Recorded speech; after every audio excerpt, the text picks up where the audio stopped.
All right, let's dive into the story of a company that, in less than 2 decades, went from a Harvard dorm room to completely rewiring how the world communicates. We're talking about the journey of Meta. It's a wild one. So here's the big question we're tackling today. How on earth did a simple college website grow into a global force that literally reshaped everything, from our friendships to our politics? It's a story packed with ambition, insane innovation, and, of course, a ton of controversy. Let's get into it. Okay, so let's rewind the clock. We're starting at the very beginning. This first chapter is all about those explosive origins, the period where Facebook laid the digital foundation for the entire social media revolution that was about to hit us all. I mean, the initial growth was just nuts. It launched in 2004, sure, but the real game changer, that was the news feed in 2006. All of a sudden, Facebook wasn't just a site you checked. It was this living, breathing feed of your friends' lives. Then in 2009, they gave us the like button, a simple, brilliant way to engage with anything and everything. With every little tweak, the platform just dug itself deeper and deeper into our daily lives. Now, right as the world was shifting from desktops to smartphones in our pockets, Mark Zuckerberg made one of the most critical pivots in tech history. This quote right here, it wasn't just some casual goal. No, this was a declaration of war, and it would dictate their entire strategy for the next decade. And that mobile-first mindset, well, that leads us right into the next phase of the story. With that strategy locked in, the company cemented its dominance, not just by building stuff, but by making some of the most jaw-dropping, audacious acquisitions we'd ever seen. $1 billion. Can you even imagine? That was the price tag for Instagram back in 2012. Today, billion-dollar deals are kind of normal, but back then, it was an absolutely mind-boggling amount for a little photo-sharing app. The entire tech world was just stunned. And here's why everyone thought they were crazy. You have to look at the numbers. Instagram had, 13 employees? And it was making exactly $0 in revenue. To pretty much everyone on the outside, it looked like a totally insane overpayment. But Zuckerberg was seeing something nobody else was. And this quote just says it all. This is what he understood that others didn't. See, he wasn't just buying an app with some cool filters. He knew he was buying a fundamental shift in culture. This move towards visual, mobile-first communication.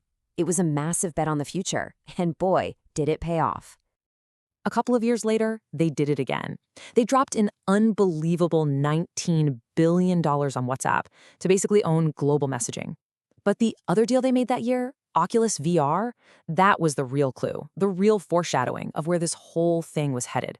It was a $2 billion bet on a future that most people weren't even dreaming about yet. So with these acquisitions, Facebook had built a true digital empire. But as you know, with that kind of scale and power comes some really, really big problems. This next chapter is all about how that empire started to come under attack from every possible angle. I mean, just take a look at the ecosystem they had under their control by the mid-2010s. We're not talking about a single app anymore. They own the social graph with Facebook, visual culture with Instagram, and pretty much all of global messaging with WhatsApp. They were a digital superpower, woven into the lives of billions of people. But that kind of power came with a heavy price. The company got tangled up in this massive storm of controversy. From the Cambridge Analytica data scandal to accusations that its own algorithms were fanning the flames of polarization, public trust was tanking, and the pressure to change, to do something, was becoming immense. And that something turned out to be one of the most dramatic moves in corporate history. This brings us to the company's most radical reinvention yet, a massive strategic pivot designed to escape the problems of the present by literally building the next reality. And let's be clear, this was so much more than a simple name change. In 2021, Facebook Inc. became Meta Platforms. This was a total declaration of a new identity. The company's main focus was no longer going to be social media and ads. Nope. The new frontier was the Metaverse, VR, AR, and artificial intelligence. So what in the world is this metaverse they're betting the farm on? Well, at its core, it's the idea of what comes after the mobile internet. It's this network of immersive 3D digital worlds that you can actually step inside of, not just stare at on a screen. So why do it? Why the massive rebrand? Well, there were a few huge reasons. One, it was a way to signal that their long-term vision was way bigger than just social media. Two, It was a power move to own the conversation around the next computing platform, just like Apple and Google own mobile. And 3, let's be honest, it was a very convenient way to distance the company's future from all the baggage and controversy tied to the Facebook brand. But, a vision is one thing, actually building it is something else entirely. So in this final section, let's look at how Meta is pouring absolutely insane amounts of money into creating this future, shifting from just a software company to a giant in both hardware and AI. The scale of this investment is just staggering. This chart really lays out their priorities. You've got billions upon billions going into VR and AR research. They've got a death grip on the market with their Quest headsets. And now they're making this huge push into foundational AI models to go head-to-head with Google and OpenAI. They are literally spending billions to build this future from scratch. So when you boil this whole 20-year story down, you start to see a 4-part playbook emerge. First, make huge long-term bets you believe in.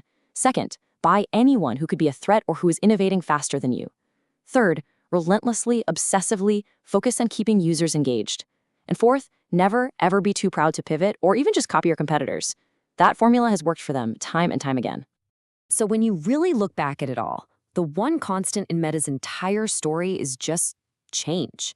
From a college website to a mobile-first juggernaut, and now to a metaverse and AI powerhouse, its very survival has been defined by its ability to reinvent itself for whatever comes next. Which leaves us with one final and I think really crucial question.